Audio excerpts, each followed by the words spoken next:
Eu desejo que a graça e a paz de Jesus continuem com todos vocês. Mais uma vez, nós vamos abrir a nossa Bíblia e agora no livro dos Salmos, capítulo 42 e 43. Eu vou fazer essa leitura e gostaria que você, onde quer que você esteja, que você acompanhasse atentamente, por favor. Esses dois salmos vão ser lidos juntos, porque embora na nossa Bíblia eles se apresentem como dois salmos distintos, eu acredito que, considerando a temática deles, eles originalmente eram um salmo só, como você pode ver no coro do salmo que se repete, no versículo que eu vou ler na sequência, versículo 5 do 42, versículo 11 do 42 e depois o versículo 5 do 43, são uma espécie de coro que se repete. Então, por isso eu vou ler os dois juntos e tratá-los como se fossem um salmo só. Começo então com o Salmo 42, onde está registrado o seguinte: Como a corça anseia por águas correntes, a minha alma anseia por ti, ó Deus. A minha alma tem sede de Deus, do Deus vivo. Quando poderei entrar para apresentar-me a Deus? Minhas lágrimas têm sido o meu alimento de dia e de noite, pois me perguntam o tempo todo: onde está o seu Deus? Quando me lembro destas coisas, choro angustiado, pois eu costumava ir com a multidão, conduzindo a procissão à casa de Deus, com cantos de alegria e de ação de graças, entre a multidão que festejava. Por que você está assim tão triste, ó minha alma? Por que está assim tão perturbada dentro de mim? Ponha a sua esperança em Deus, pois ainda o louvarei. Ele é o meu Salvador e o meu Deus. A minha alma está profundamente triste, por isso de ti me lembro desde a terra do Jordão, das alturas do Hermon, desde o monte Mizar. Abismo chama abismo, ao rugir das tuas cachoeiras, todas as tuas ondas e vagalhões se abateram sobre mim. Concede-me o Senhor o seu fiel amor de dia, de noite esteja comigo a sua canção. É a oração ao Deus que me dá vida. Direi a Deus, minha rocha: por que te esqueceste de mim? Por que devo sair vagueando e pranteando, oprimido pelo inimigo? Até os meus ossos sofrem agonia mortal quando os meus adversários zombam de mim, perguntando-me o tempo todo: onde está o seu Deus? Por que você está assim tão triste, ó minha alma? Por que está assim tão perturbada dentro de mim? Ponha a sua esperança em Deus, pois ainda o louvarei. Ele é o meu Salvador e o meu Deus. Faze-me justiça, ó Deus, e defende a minha causa contra um povo infiel. Livra-me dos homens traidores e perversos, pois tu, ó Deus, és a minha fortaleza. Por que me rejeitaste? Por que devo sair vagueando e pranteando, oprimido pelo inimigo? Envia a tua luz e a tua verdade, elas me guiarão e me levarão ao teu santo monte, ao lugar onde habitas. Então irei ao altar de Deus, a fonte da minha plena alegria. Com harpa te louvarei, ó Deus, meu Deus. Por que você está assim tão triste, ó minha alma? Por que está assim tão perturbada dentro de mim? Espera em Deus, pois ainda o louvarei. Ele é o meu Salvador e o meu Deus. Amém. Eu desejo que Deus abençoe a sua palavra lida nesse momento e desejo sinceramente que essa palavra seja um alento de Deus para a sua vida nesse tempo de crise que nós estamos vivendo. E eu quero começar perguntando a você se você sabe o significado da palavra triunfo. Triunfo, uma palavra relativamente comum no nosso vocabulário. Bem, existem vários significados, mas um dos que me interessa aqui nesse momento é este. Triunfo é um estado de alegria indescritível. Quando uma pessoa está sentindo uma alegria indescritível, uma alegria que toma conta do seu ser, a gente diz que essa pessoa está num estado de triunfo, ou essa pessoa está sentindo uma alegria triunfante. O triunfo se traduz em alegria na vida daquela pessoa. Muito bem, eu estou perguntando e pontuando sobre o significado da palavra triunfo, porque tem muito a ver com aquilo que a gente vai conversar nessa noite. E eu quero contar uma história, porque eu acredito que essa história ilustra esse estado de alegria indescritível que toma conta de uma pessoa num determinado momento. Vou contar para você uma história que considero uma história de triunfo, uma história, portanto, em que as pessoas foram tomadas por um estado de alegria indescritível. Essa história aconteceu muitos anos atrás, durante a Segunda Guerra Mundial. Mas ela veio a público, ou tornou-se pública, quando o Papa João Paulo II, em uma das salas do Vaticano, recebeu uma das mais altas autoridades religiosas do judaísmo, o rabino Meir Lau, o grande rabino do Estado de Israel. A entrevista se deu num clima bem amistoso e agradável, e diria que até fraterno. O religioso judeu relatou ao sumo pontífice um fato ocorrido havia muitas décadas, como eu disse, durante a Segunda Guerra Mundial, em um povoado no norte da Europa. Ele contou que, terminada a Segunda Guerra, uma mulher católica se dirigiu ao pároco de seu povoado para fazer-lhe uma consulta. Ela e seu marido tinham, sob seus cuidados, desde o início da guerra, um pequeno menino judeu que lhe havia sido entregue por seus pais pouco antes de serem enviados a um campo de concentração. Os pais do menino ficaram desaparecidos naquele inferno trágico do massacre nazista. E eles haviam previsto para ele um futuro nas terras de Israel e sonhavam com ele. Então, a mulher se encontrava diante de um dilema e pedia ao sacerdote católico um conselho. Ela desejava tornar realidade o sonho dos pais em relação aos meninos, mas também ela confessa que agora estava assim muito apegada juntamente com seu marido àquele menino e ela sinceramente não sabia o que fazer. O pároco lhe deu uma resposta rápida e segura. O seu dever é respeitar a vontade dos pais do menino.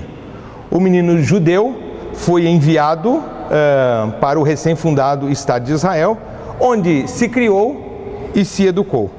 O fato pareceu a Carol Wojtyla muito interessante, mas passou a ser realmente comovedor quando o rabino concluiu: você, eminência, era esse pároco católico e eu, o menino órfão judeu.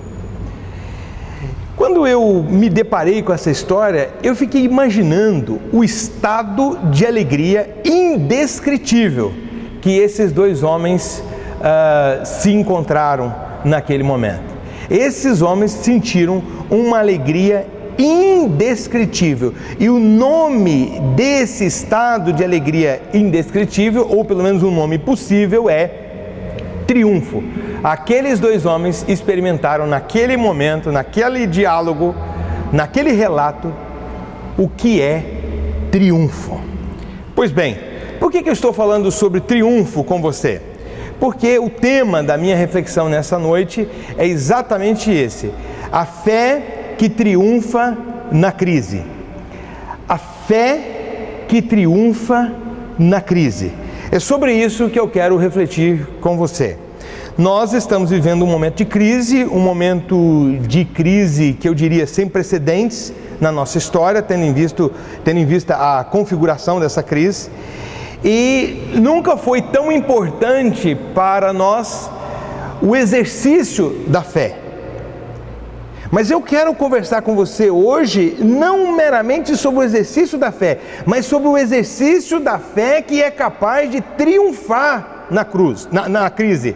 O tipo de fé que é capaz de se traduzir numa alegria triunfante, na medida em que a pessoa atravessa a crise e permanece sã após a crise e se torna, digamos, até mais fortalecida depois da crise.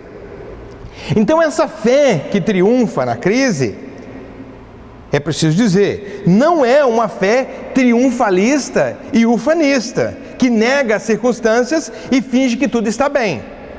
A fé que triunfa na crise não é também a capacidade de acreditar muito que o melhor vai acontecer, ou que, se por acaso o pior acontecer, os escolhidos de Deus não serão protegidos, ou melhor, não serão atingidos, serão protegidos dentro da bolha da fé. A fé que triunfa na crise também não é uma espécie de alavanca espiritual com a qual se pode mover o braço de Deus em favor dos seus escolhidos. Esse tipo de fé não triunfa na crise. Esse tipo de fé sucumbe na crise. Aí você pergunta: como você descreve, pastor Edson, a fé que triunfa na crise? Eu diria a você que a fé que triunfa na crise vê as circunstâncias, entra nas circunstâncias e lida com as circunstâncias confiada no caráter de Deus. A fé que triunfa na crise é a fé de homens e mulheres que decidiram lidar com a crise confiando incondicionalmente no amor e no cuidado de Deus. Portanto, a fé que triunfa na crise, repito, não é triunfalista. A fé que triunfa na crise é realista. A fé que triunfa na crise incorpora 3 elementos inerentes à condição humana. Essa é a fé que triunfa na crise. Essa fé que incorpora 3 elementos inerentes à condição humana: a contradição, a dúvida e o sofrimento. A fé que triunfa na crise incorpora esses 3 elementos que fazem parte da existência humana e que afloram no tempo de crise: a contradição, a dúvida e o sofrimento. Então eu descrevo essa fé que triunfa na crise com 3 pontos para nós refletirmos nessa noite. Primeiro, a fé que triunfa na crise inclui a contradição.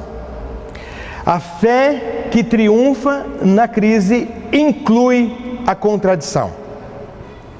O escritor e filósofo espanhol Ortega y Gasset tem uma afirmação que é muito conhecida e famosa, que é a seguinte: eu sou eu mais as minhas circunstâncias.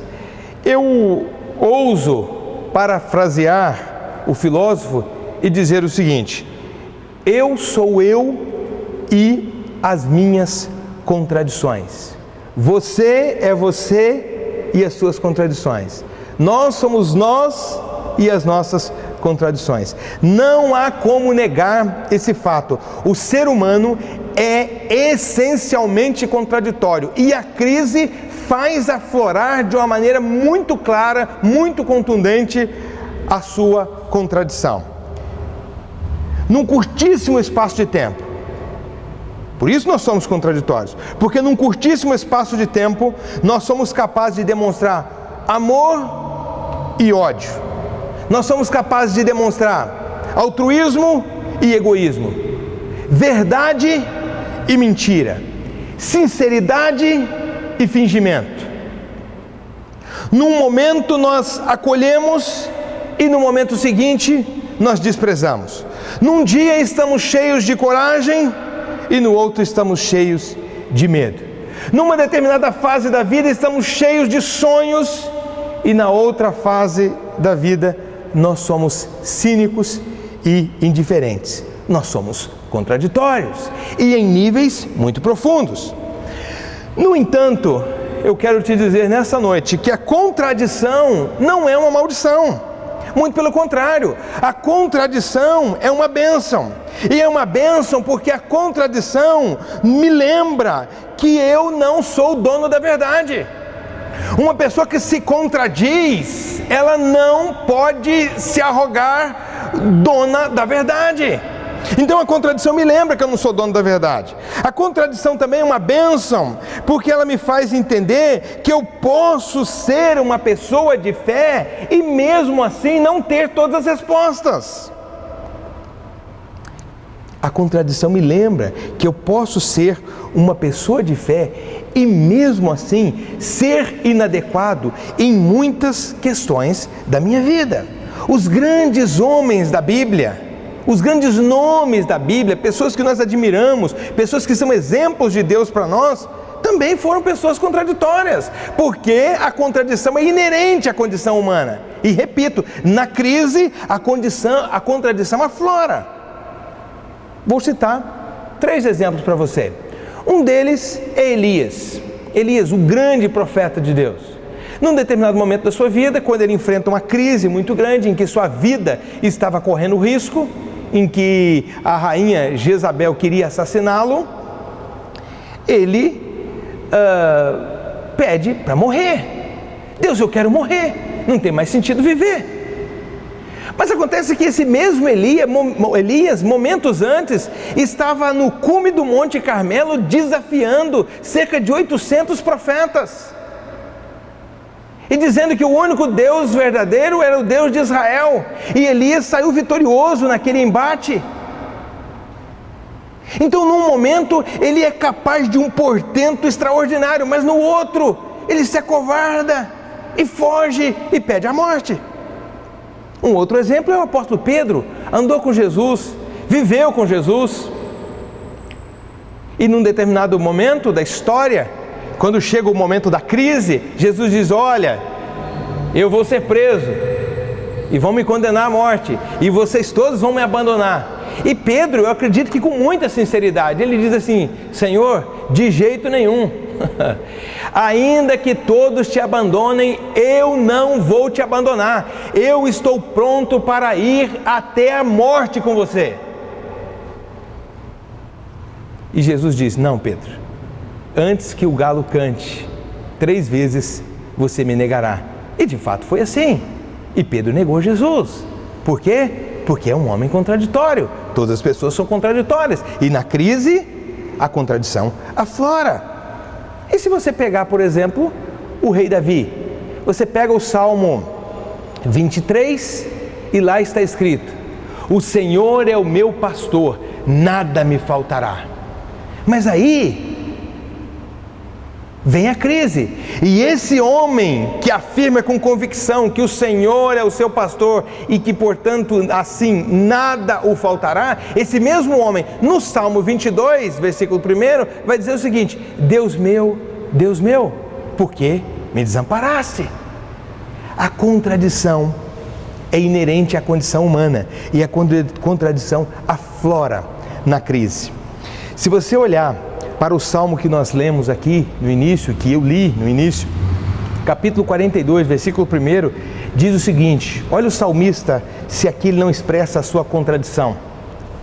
Como a corça anseia por águas correntes, a minha vida anseia por ti, ó Deus. A minha alma tem sede de Deus, do Deus vivo. Quando poderei entrar para apresentar-me a Deus? Veja que ele é um homem sedento de Deus. Ele quer estar na presença de Deus, porque ele tem fé, porque ele confia em Deus. E ele diz ainda: você, Deus, versículo 9 do capítulo 42, você, Deus, é a minha rocha. Veja que convicção, veja que fé para enfrentar a crise. Mas como eu disse, a crise faz aflorar a contradição. E aí esse mesmo versículo 9, onde ele diz: você é a minha rocha, Deus, registra o seguinte: por que você se esqueceu de mim, Deus? Por que devo sair vagueando e pranteando, oprimido pelo inimigo? Mas como é que um Deus que é a rocha pode se esquecer daqueles que se refugiam nele? Como é que alguém pode dizer num determinado momento, Deus, você é a minha rocha, e no momento seguinte dizer, Deus, você me abandonou? Como é que isso é possível? Isso é possível porque nós somos seres contraditórios. Salmo 43, versículo 2, o mesmo salmista diz, Deus, Tu és a minha fortaleza. Olha que afirmação contundente, olha que afirmação de fé. Mas a crise faz aflorar a contradição. O mesmo que afirma, Deus, você é a minha fortaleza, também afirma, no mesmo versículo 2, por que me rejeitaste? Por que devo sair vagueando e pranteando, oprimido pelo inimigo? Então veja, que esse homem é uma pessoa de fé. Esse homem ou essa mulher é uma pessoa de fé. Mas o fato de ser uma pessoa de fé não significa que essa pessoa não se contradiga, que essa pessoa seja coerente o tempo todo, que ela seja capaz de ser firme o tempo todo, que ela seja capaz de se manter sadia o tempo todo. A fé que triunfa na crise não nega as contradições humanas. Em outras palavras, a fé que triunfa na crise é precária, meus irmãos e minhas irmãs. É vulnerável, é frágil. E por isso, a pessoa que cultiva esse tipo de fé assume o desafio de construir a sua vida a partir da confiança no caráter de Deus, no qual não há contradição. Você é uma pessoa cheia de contradições? Você é uma pessoa cheia de erros? Você é uma pessoa que traz na sua história fatos e posturas e decisões das quais você se envergonha? Ok? Bem-vinda à condição humana. Nós humanos somos assim.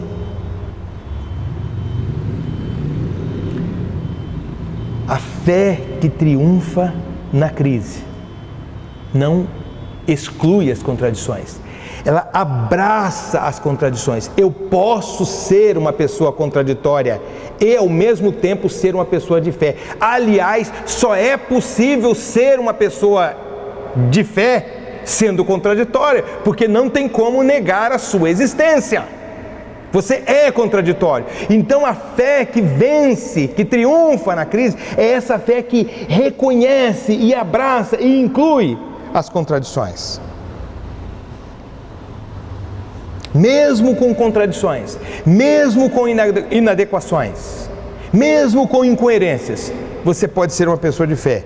Porque uma pessoa de fé não é aquela que acerta sempre, mas sim uma pessoa que acertando ou errando, persevera em confiar no caráter de Deus, na expectativa de que um dia, e dia a dia, o seu caráter está sendo formado em nós.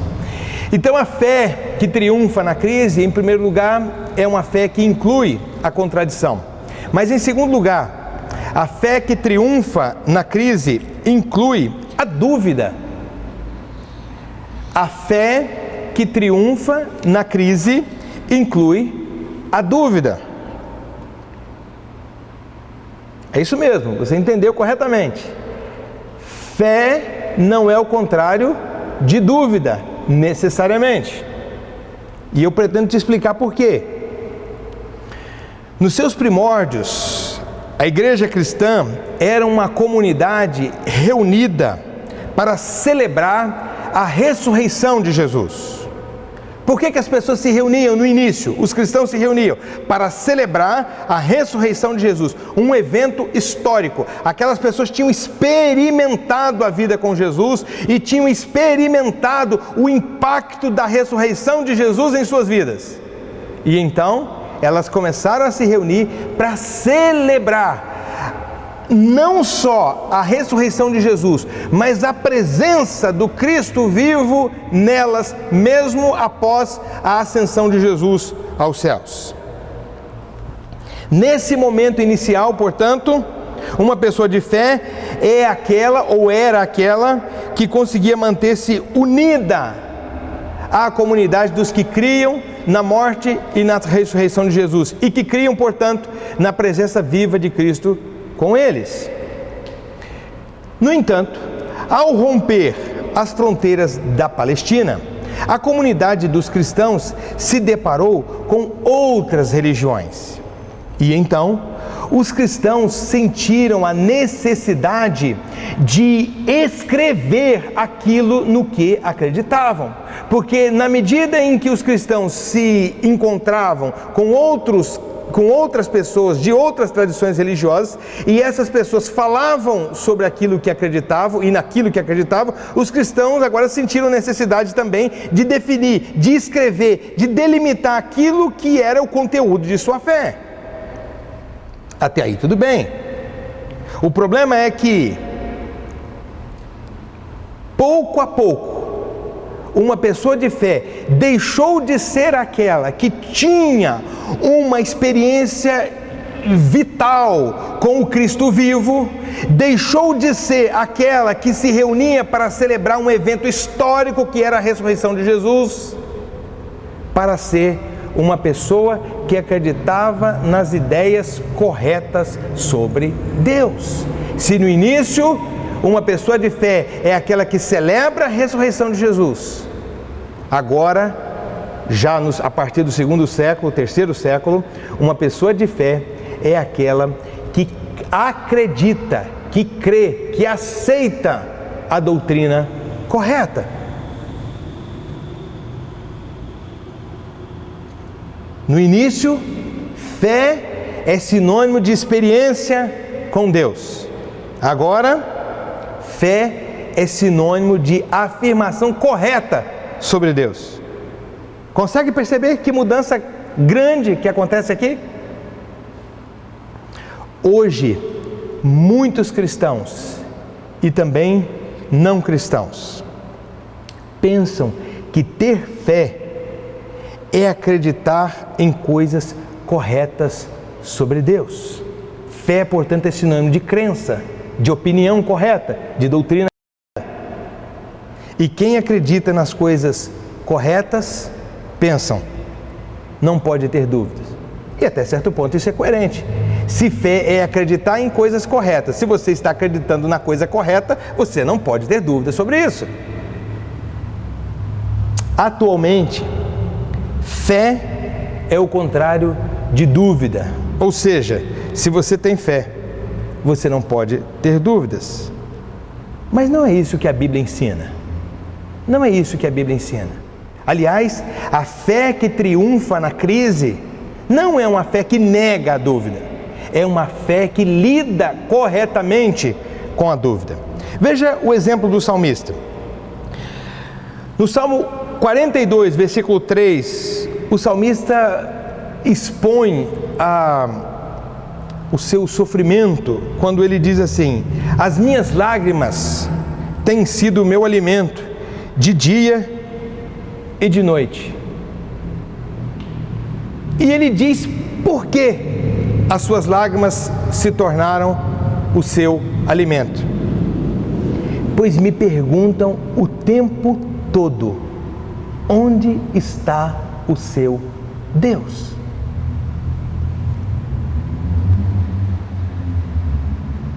Consegue imaginar o que está acontecendo aqui? Aparentemente esse salmista está no exílio.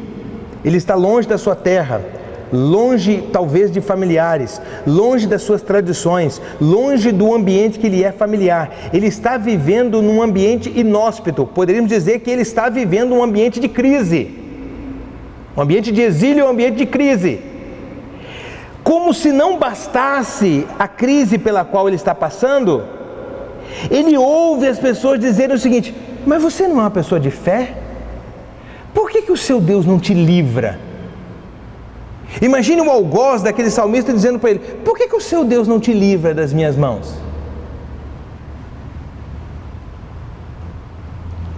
versículo 10 do Salmo 42, diz a mesma coisa em termos mais profundos. Ele diz assim: até os meus ossos sofrem agonia mortal. Uma outra tradução possível é: esmigalham-se-me os ossos. É como se os meus ossos fossem moídos. Mas quando isso acontece?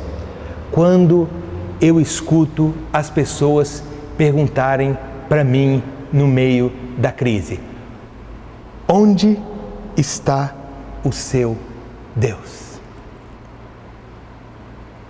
Onde está o seu Deus? Está valendo a pena a sua fé em Deus? Por que que você acredita num Deus que não é capaz de poupar você da crise?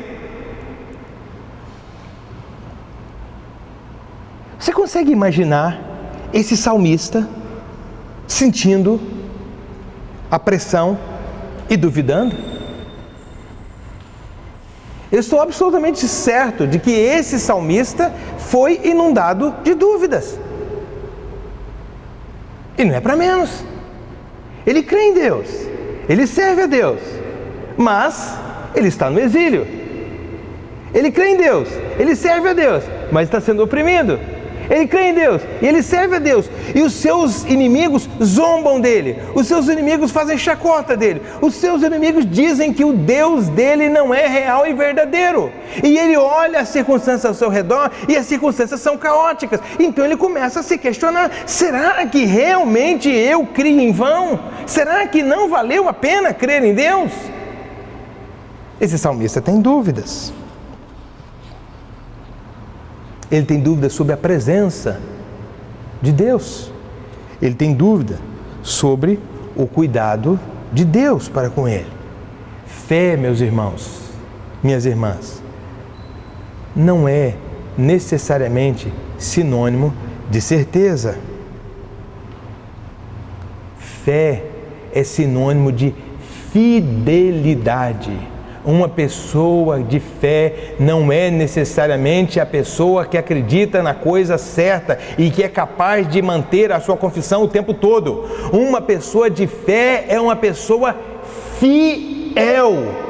Fiel a quê? A Deus. Estando bem, estando mal, eu quero dar certo na vida junto com Deus. Estando bem ou estando mal, eu quero atravessar a crise junto com Deus. Estando eu numa situação favorável ou numa situação desfavorável, estando eu com muita convicção ou cheio de dúvidas, eu não abro mão de atravessar a crise junto com Deus. Isso é uma pessoa de fé, não uma pessoa que não tem dúvida, mas uma pessoa que é fiel a Deus mesmo tendo muitas dúvidas.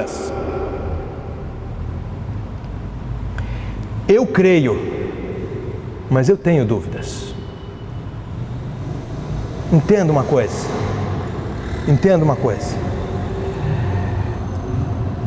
Onde a dúvida não é possível, a fé também não é possível. Você só precisa de fé exatamente porque você é um ser humano, e o ser humano não tem todas as respostas, não tem o conhecimento de todas as coisas, não tem todas as informações. Então nós temos muitas dúvidas. Dúvidas sobre nós mesmos, dúvidas sobre o outro, dúvidas sobre o mundo, dúvidas sobre o futuro. Nós temos muitas dúvidas, então nós precisamos de fé, justamente para que nós não sejamos esmagados pelas dúvidas, mas para que a gente saiba conviver de maneira sadia e sana com as dúvidas. Aliás, eu quero fazer um alerta. Uma pessoa que não tem mais dúvidas e diz que não tem mais dúvidas porque é uma pessoa de fé, é uma pessoa perigosa. Eu tenho medo de pessoas que não têm dúvidas. Uma pessoa que não tem dúvidas é capaz de fazer qualquer coisa, inclusive em nome de Deus. Então a fé que triunfa na crise inclui a dúvida, não nega a dúvida. Não é dominada pela dúvida, mas ela inclui a dúvida, convive com a dúvida. A fé que triunfa na crise, em primeiro lugar, inclui a contradição. A fé que triunfa na crise, em segundo lugar, inclui a dúvida. E em terceiro e último lugar, a fé que triunfa na crise inclui o sofrimento. Eu disse no início que li o Salmo 42 e o Salmo 43, porque entendo que era um salmo só, inicialmente. E eu digo isso baseado na temática do Salmo. A temática que está no Salmo 42, ela transborda para o Salmo 43. E há um recurso literário no Salmo que é a repetição, que era uma espécie de coro. Assim como tem o coro da música, tem o coro do Salmo.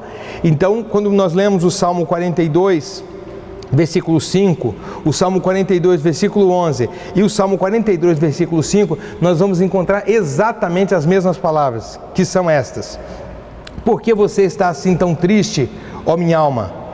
Por que está assim tão perturbada dentro de mim? Ponha a sua esperança em Deus, pois ainda o louvarei.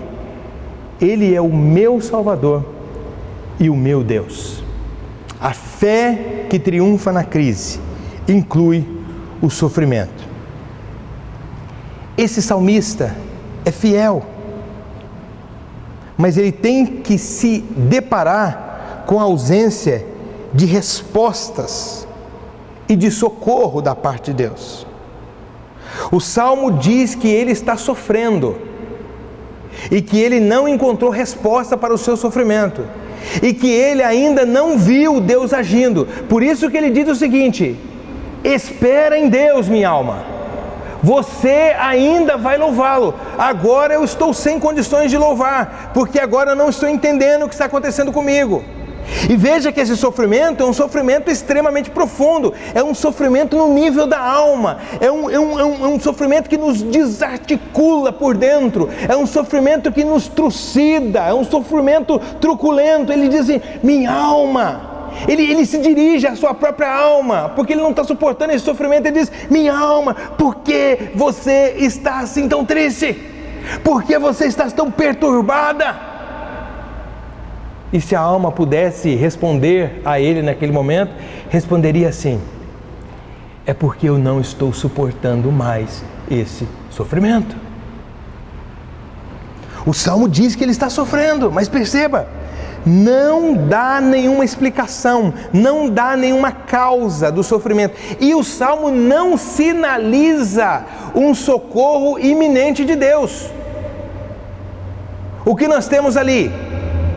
Um salmista sofrendo e esperando em Deus. Então o Salmo apresenta essa pessoa como uma pessoa de fé, mas o Salmo também deixa claro que a fé dessa pessoa não a livrou de todos os males. Preste atenção nisso, meu irmão, minha irmã. Embora esse homem ou esta mulher, ou quem sabe essa comunidade de homens e mulheres fosse caracterizada pela fé, embora estejamos aqui diante de uma pessoa ou de pessoas de fé, o Salmo deixa claro que, embora fossem pessoas de fé, a fé dessas pessoas não as livrou de todos os males. Eu posso ser uma pessoa de fé e mesmo assim sofrer. A fé não é uma espécie de passe livre na crise. Não é porque eu sou uma pessoa de fé que eu vou entrar dentro de uma bolha quando o mundo todo é contaminado por um determinado vírus, e eu, porque sou uma pessoa de fé, jamais serei contaminado. Isso não é a fé bíblica.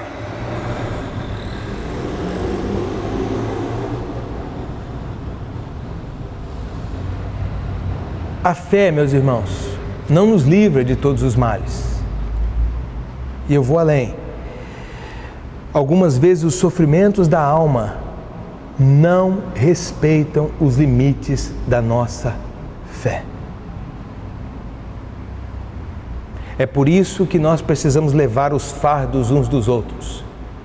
Deus não nos dá fardos maiores do que os que a gente pode carregar, mas as circunstâncias dão, as crises dão, as pessoas dão fardos. E algumas vezes esses fardos, e um desses fardos às vezes é o sofrimento. que pode ser causado por mim mesmo, que pode ser causado pelo outro, que pode ser também um sofrimento contingente, circunstancial, seja o que for, esse sofrimento se torna um fardo, e às vezes esse sofrimento pelo qual eu estou passando e você está passando, é um sofrimento maior do que a nossa fé. E é por isso que nós precisamos então levar os fardos uns dos outros, precisamos um ajudar ao outro, porque o sofrimento não respeita os limites da nossa fé. A fé não nos livra de todos os males. Os sofrimentos da alma nem sempre respeitam a nossa fé. Mas por que então nós temos fé? Nós temos fé porque nós confiamos que o sofrimento tem um fim. E nós confiamos que jamais, ainda que soframos, seremos atingidos pelo mal de uma maneira irreparável. A fé não nos livra de todos os males, e algumas vezes os sofrimentos da alma não respeitam a nossa fé. Por que temos fé mesmo assim? Porque nós confiamos no caráter de Deus, e nós cremos que um dia nós poderemos dizer para Deus e para todo mundo: muito obrigado, Deus, porque você não me abandonou no meio da crise. Uma pessoa de fé, portanto, é uma pessoa de esperança. E o que nós esperamos? Nós esperamos isso, aquele dia em que a gente vai poder dizer: Deus, obrigado, porque você nunca me desamparou. Nunca desamparou. E por que nós temos essa confiança? Por que nós podemos ter essa esperança? Porque nós não negamos as circunstâncias. Nós não negamos que os sofrimentos da alma não respeitam a nossa fé algumas vezes. Nós não negamos isso. Mas nós confiamos no circunstante. As circunstâncias estão aí, mas o circunstante está conosco no meio delas. Quero te contar uma história que é dos índios Cherokees, e o rito de passagem de um índio Cherokee, quando ele então, um menino adolescente, se torna um homem dentro daquela cultura, é feito da seguinte maneira: o pai leva o filho para uma floresta durante o final da tarde, e então o pai venda os olhos do menino, e o filho se senta sozinho no topo de uma montanha toda a noite, e ele não pode remover a venda dos olhos até que os raios do sol comecem a brilhar no dia seguinte. Ele não pode gritar por socorro para ninguém. Se ele passar a noite toda lá, dentro da cultura Cherokee, ele vai ser considerado, a partir de então, um homem. Ele não pode contar essa experiência para os outros meninos, porque cada um deve tornar-se homem do seu próprio modo, enfrentando o medo do desconhecido. O menino, obviamente, como você pode imaginar, está amedrontado. Ele pode ouvir toda espécie de barulho. Os animais selvagens podem, naturalmente, estar ao redor dele. Talvez alguns humanos possam feri-lo. Os insetos e cobras podem vir picá-lo. Ele pode estar com frio, com fome, com sede. O vento sopra a grama e a terra sacode os troncos, mas ele se senta estoicamente, nunca removendo a venda. Segundo os Cherokees, essa é a única maneira de um menino se tornar um homem. Finalmente, após a noite horrível, o sol aparece e a venda é removida. Ele então descobre seu pai sentado na montanha perto dele. O pai estava a noite inteira protegendo o filho do perigo, ainda que o filho não conseguisse ver isso naquele momento de tensão e crise pelo qual ele estava passando. Eu acredito que essa história, meus irmãos e minhas irmãs, ilustra bem o que nós estamos vivendo nessa crise. Nós estamos enfrentando uma crise que tem atingido a todos nós, e esse sofrimento é um sofrimento da humanidade inteira. Os filhos de Deus também estão sofrendo, mas nós sofremos na companhia de Deus. O nosso Deus, o nosso Cristo, é um Cristo sofredor, então nós sofremos junto com Ele. Mas que bom que o nosso Cristo também é um Cristo ressurreto, então nós triunfamos junto com Ele. Na crise que nós estamos atravessando, nós vamos nos deparar com contradição, dúvida e sofrimento. Por quê? Porque essas coisas fazem parte da condição humana, e a crise faz aflorar a contradição, faz aflorar a dúvida, faz aflorar o sofrimento. Se você cultivar uma fé triunfalista, você vai precisar negar a contradição, negar a dúvida e negar o sofrimento. Porque uma pessoa que tem uma fé triunfalista, que ela acredita que por acreditar em Deus, nada de ruim vai acontecê-lo, que sempre vai acontecer coisa boa, que tudo vai dar certo na sua vida, que ela atravessa as crises dentro de uma espécie de bolha, essa é a fé triunfalista, essa pessoa vai ter que negar. Quando ela perceber a contradição nela, e a contradição aflora na crise, ela vai ter que negar a contradição. Ela vai ter que negar que está com dúvida, ela vai ter que negar que está sofrendo. E aí sabe o que acontece? A contradição vem a si mesmo, a dúvida vem a si mesmo, e o sofrimento vem a si mesmo. Aí sabe como que ela vai lidar com a contradição? Com culpa. Ela é uma pessoa de fé, mas ela acha que não pode ser contraditória, mas ela está sendo contraditória, então ela fica culpada. Ela é uma pessoa de fé, aí ela está sentindo dúvida, mas ela acha que não pode ter dúvida, então como é que ela vai lidar com a dúvida?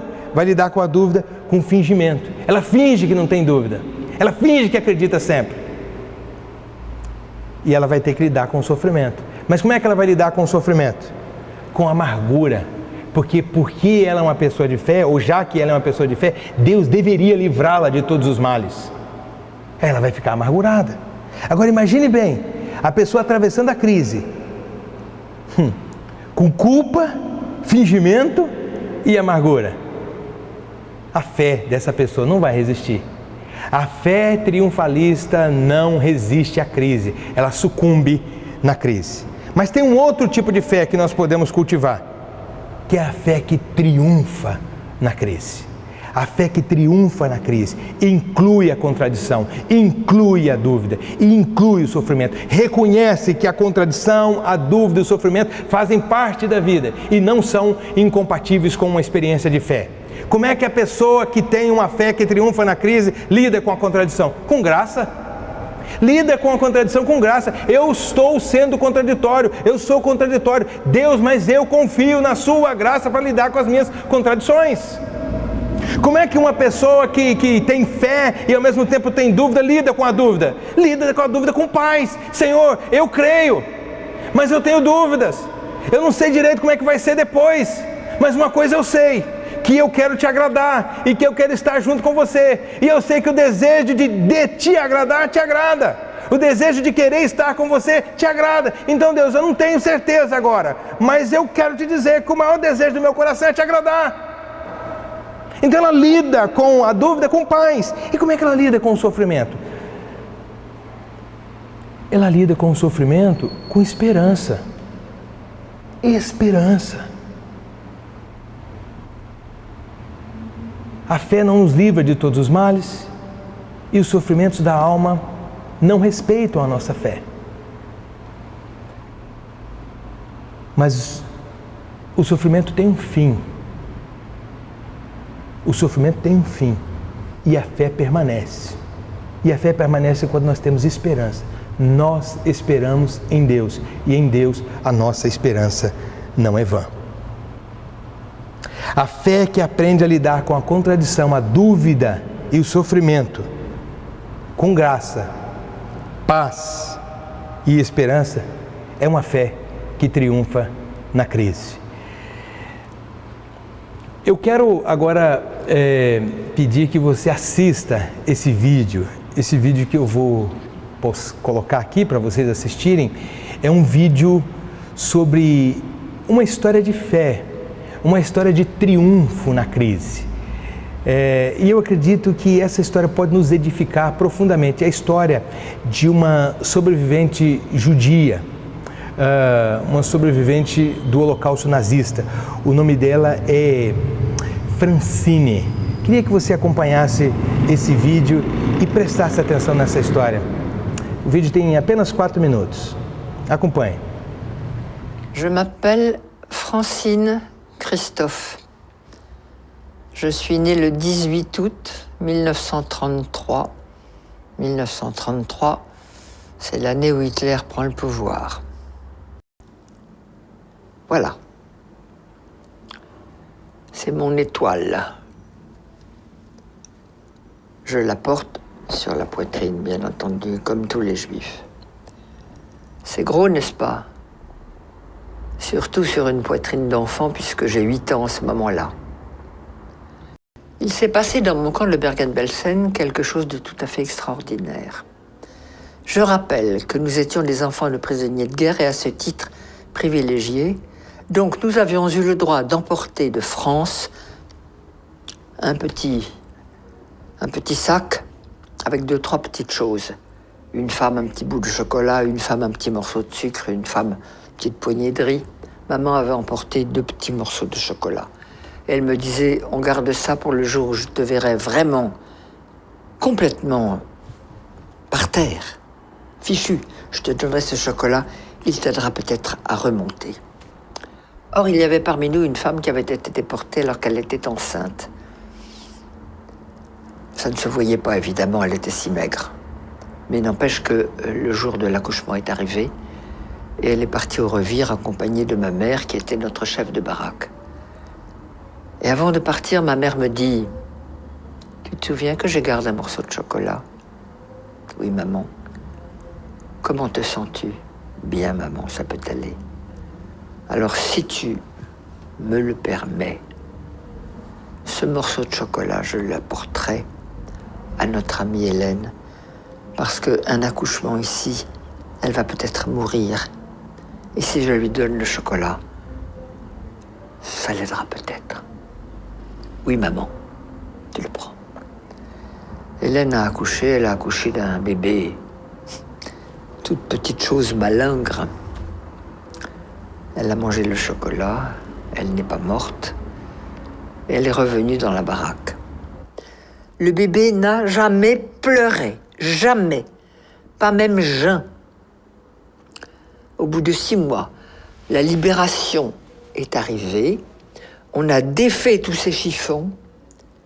Le bébé a crié. C'était là sa naissance. Nous l'avons ramené en France.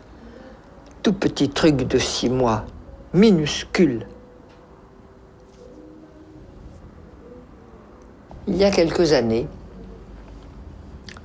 ma fille me dit « Maman, si vous aviez eu des psychologues ou des psychiatres à votre retour, ça se serait mieux passé pour vous. » Je dis sûrement, mais il n'y en avait pas. Plus personne n'y a pensé, même s'il y en avait eu. Mais tu me donnes une bonne idée. On va faire une conférence là-dessus. Et j'ai organisé une conférence sur le thème « Et s'il y avait eu des psys en 1945 à notre retour de camp, comment est-ce que ça se serait passé ?» J'ai eu beaucoup de monde, des anciens, des survivants, des curieux, et puis beaucoup de psychologues, psychiatres, psychothérapeutes, tout ce monde-là venait. Très intéressant. Chacun avait son idée, c'était très bien. Et puis il y a une femme qui est arrivée et qui a dit « Moi, j'habite Marseille, je suis médecin psychiatre. Et avant de vous faire ma communication, j'ai quelque chose à donner à Francine Christophe, c'est-à-dire à moi. » Elle fouille dans sa poche, elle sort un morceau de chocolat, elle me le donne et elle me dit « Je suis le bébé. Que história incrível, não é mesmo? Que história incrível. No caso dessas mulheres, o símbolo do triunfo na crise foi um pedaço de chocolate.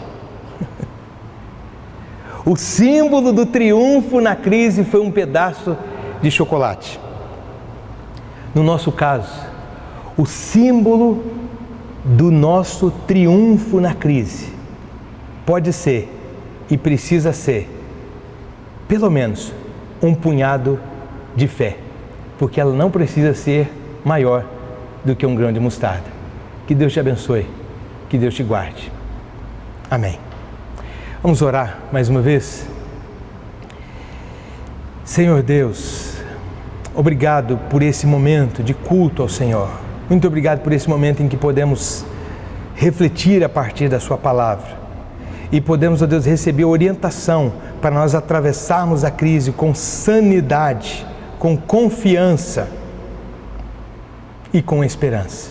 Eu suplico que a cada irmão, a cada irmã, a cada pessoa, a cada amigo que ouve essa mensagem, que o Senhor, pelo poder do Seu Espírito, use essas palavras para edificar, para encorajar, para abençoar o Teu povo sobre a face da terra. Em nome de Jesus Cristo eu peço que seja assim. Amém, Senhor. Amém.